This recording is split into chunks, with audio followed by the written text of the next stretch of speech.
حضور علیہ السلام پر درود پڑھنے سے انسان خود سنورتا ہے اور اللہ کی رحمتیں اس پر نازل ہوتی ہیں۔ علماء نے لکھا ہے کہ درود اللہ کی بارگاہ میں ایک دعا ہے جو اللہ کی بارگاہ میں عرض کی جاتی ہے، اے اللہ، نبی رحمت صلی اللہ علیہ وآلہ وسلم پر رحمتوں کا نزول کر۔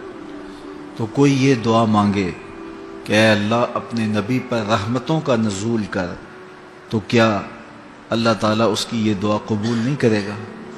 تو درود ہر صورت میں قبول ہے۔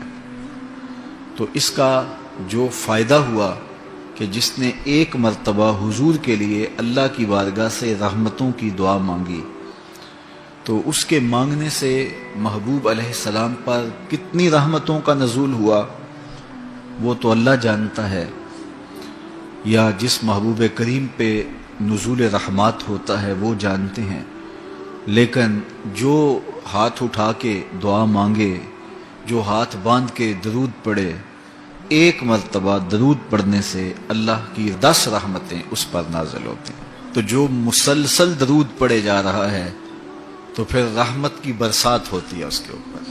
رسول کریم صلی اللہ علیہ وآلہ وسلم نے ارشاد فرمایا، تم جہاں بھی ہو میرے اوپر درود پڑھو، تم جہاں بھی درود پڑھتے ہو وہ میرے تک پہنچتا ہے۔ صبح پڑھو، شام پڑھو، دوپہر پڑھو، دن کو پڑھو، رات کو پڑھو، نماز سے پہلے پڑھو، نماز کے بعد پڑھو، محفل کے آغاز میں پڑھو، محفل کے دوران پڑھو، محفل کے اختتام پہ پڑھو، مسجد میں پڑھو، گھر میں پڑھو، جہاں بھی میرے اوپر درود پڑھو گے، جیسے بھی میرے اوپر درود پڑھو گے، فرمایا میرے تک پہنچتا ہے۔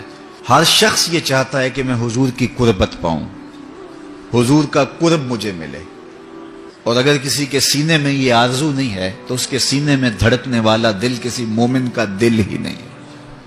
یہ میری بھی آرزو ہے، گناہ گار ہونے کے باوجود آرزو ہے، آپ کی بھی آرزو ہے، آرزو تو کی جا سکتی ہے، چونکہ کرم ہوتے دیر نہیں لگتی، وہ جس پہ چاہے کرم فرمائیں۔ تو اگر قربت حاصل کرنی ہے تو پھر اس کا طریقہ کیا ہے؟ رسول کریم صلی اللہ علیہ وآلہ وسلم نے ارشاد فرمایا، قیامت کے دن میرے سب سے نیڑے وہ ہوگا جو سب سے زیادہ میرے اوپر درود پڑتا ہے۔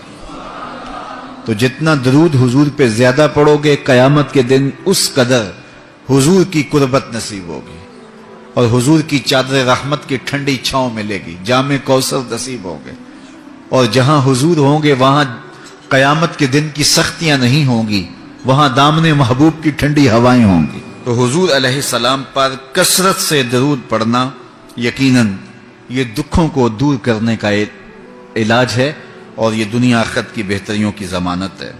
حضرت ابو ہریرہ رضی اللہ تعالیٰ عنہ سے روایت ہے جو امام ابو داود نے اپنی سند سے روایت کی ہے۔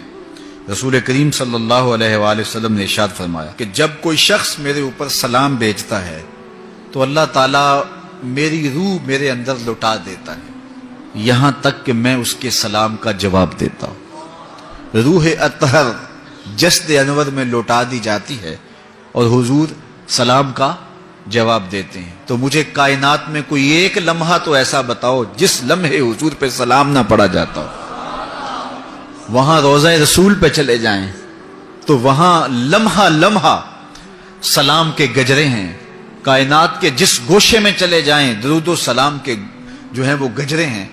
تو کوئی ایک لمحہ بھی 24 گھنٹوں میں ایسا نہیں ہے کہ جب حضور پہ سلام نہ پڑا جاتا ہو، اور جب سلام پڑا جاتا ہو تو حضور کی روح اطہر بدن رحمت میں ہوتی ہے اور حضور سلام کا جواب دیتے ہیں، اور جس کو حضور سلام کا جواب دے دیں، اللہ اکبر، کہ درود پڑھا کرو۔ درود حضور علیہ الصلوۃ والسلام سے جواب کا ذریعہ ہے، اور جب جواب جناب رسالت مآب صلی اللہ علیہ وسلم کی جانب سے آ گیا تو دنیا میں بھی بھلا ہی بھلا ہے، آخرت میں خیر ہی خیر ہے۔ حضور علیہ الصلوۃ والسلام نے ارشاد فرمایا، جس کے سامنے میرا ذکر کیا جائے اور وہ میرے اوپر درود نہ پڑے، وہ کائنات کا سب سے بڑا بخیل، سب سے بڑا کنجوس ہے۔